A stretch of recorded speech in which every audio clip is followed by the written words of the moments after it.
Hi friends, నేతన్న review ఛానల్కి స్వాగతం. Friends ఈ వారం ఓటీటీలో చాలా సినిమాలు రిలీజ్ అయినాయి. కానీ నేను ముందుగా చూసిన సినిమా డిమోంటీ 2. మనకి డిమోంటీ 1 అని దగ్గర 2015, 2016 ఆ సంవత్సరంలో వచ్చింది. తమిళ్లో మంచి హిట్ అయింది, మన తెలుగులో కూడా బాగానే ఆడింది. యూట్యూబ్లో కూడా అవైలబుల్గా ఉంది ఆ సినిమా, అయితే మీరు చూడండి. ఇక దానికి పార్ట్ 2గా వస్తున్న సినిమా ఈ డిమోంటీ 2. ఇదైతే ఈ వారం ఓటీటీలో రిలీజ్ అయింది. మరి ఈ సినిమా చూడటం జరిగింది. మరి సినిమా ఎలా ఉంది, బాగుందా లేదా అనే విశేషాలు ఇప్పుడు మాట్లాడుకుందాం.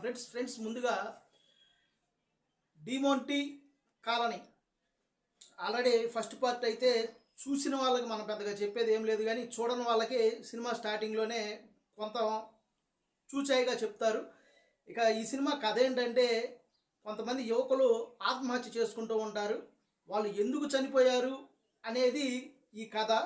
జస్ట్ సింపుల్గానే కథ ఉన్నప్పటికీ కూడా డైరెక్టర్ జ్ఞానముత్తు స్క్రిప్ట్ రాసుకునే విధానం మాత్రం చాలా బాగుంది. ఇక నటీనటుల విషయానికి వస్తే, ఈ సినిమాలో మనకి గుర్తుండే నటీనటులు పెద్దగా అంటే మన తెలుగు వాళ్ళు కాదు కాబట్టి పెద్దగా చెప్పుకోదగ్గ నటీనటులు లేకపోయినా ప్రియా భవానీ శంకర్ గారు ఈ మధ్య ఆమె డబ్బింగ్ సినిమాల్లో ఎక్కువగా కనబడుతున్నారు కాబట్టి ఆమె మెయిన్ పాత్ర ఆమె కూడా పోషించింది. ఇద్దరు నటించారు, వాళ్ళు కూడా చాలా బాగా చేశారు. డైరెక్టర్ స్క్రీన్ ప్లే కానీ స్క్రిప్ట్ రాసుకునే విధానం కానీ బాగుంది, కానీ కథలో పెద్ద డెప్త్ అయితే లేకపోయినప్పటికీ కూడా కొన్ని సన్నివేశాలు మాత్రం చాలా బాగా తీశాడు. కొన్ని సన్నివేశాల్లో అవసరమా అని అనిపించింది. కాకపోతే పెద్దగా భయపెట్టే ఎఫెక్ట్స్ లేకపోయినప్పటికీ కూడా కొన్ని సన్నివేశాల్లో సస్పెన్స్ కానివ్వండి, అక్కడ వచ్చిన సౌండ్ ఎఫెక్ట్స్ కానివ్వండి, ఆ సన్నివేశాల్లో నటీనటుల పర్ఫార్మెన్స్ కానివ్వండి, చాలా బాగా ఉన్నాయి అక్కడ వరకు మాత్రం. ఫ్రెండ్స్, మరి ఈ సినిమా ఓటీటీలో కాబట్టి మనం ఈజీగా చూసేయచ్చు.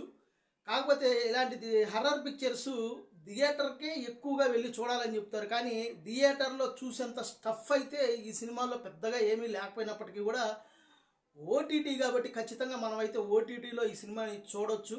ఈ డిమోంటీ కాలనీ 2 మెయిన్గా చెప్పాలంటే, ఫస్ట్ చూసిన వాళ్ళకి సెకండ్ పార్ట్ అంత గొప్పగా నచ్చకపోవచ్చు, కానీ స్క్రిప్ట్ పరంగా చూసుకుంటే ఫస్ట్ మీద సెకండ్ పార్టే బాగుంది అని అనిపించింది. టోటల్గా సినిమా గురించి చెప్పాలంటే మాత్రం ఓకే, ఒకసారి ఓటీటీ కాబట్టి ఒకసారి ఓటీటీలో మనం ఖచ్చితంగా ట్రై చేయొచ్చు.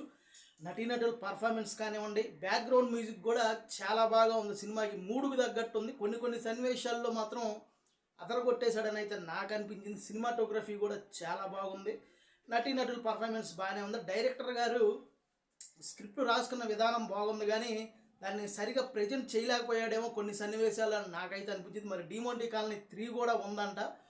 మరి 3కి స్టఫ్ కూడా బాగానే రెడీ చేసినట్టుగా నాకైతే అనిపించింది, కానీ మరి 1 మీద 2 అంత గొప్పగా లేకపోయినప్పటికీ కూడా డిసప్పాయింట్ అయితే చేయదని నా ఫీలింగ్. నేను చూసినంతట్లో మీకు చెప్పాలంటే మాత్రం ఒక్కసారి ఓటీటీ కాబట్టి ఖచ్చితంగా ట్రై చేయొచ్చు. సరదాగా గొప్పగా భయపెట్టపోయినప్పటికీ కూడా సినిమాలో కొన్ని సన్నివేశాలు బాగున్నాయి కాబట్టి మీరు చూడొచ్చు. ఓకే ఫ్రెండ్స్, ఇది ఈ వారం ఓటీటీలో రిలీజ్ అయిన డిమోంటీ కాలనీ 2 రివ్యూ.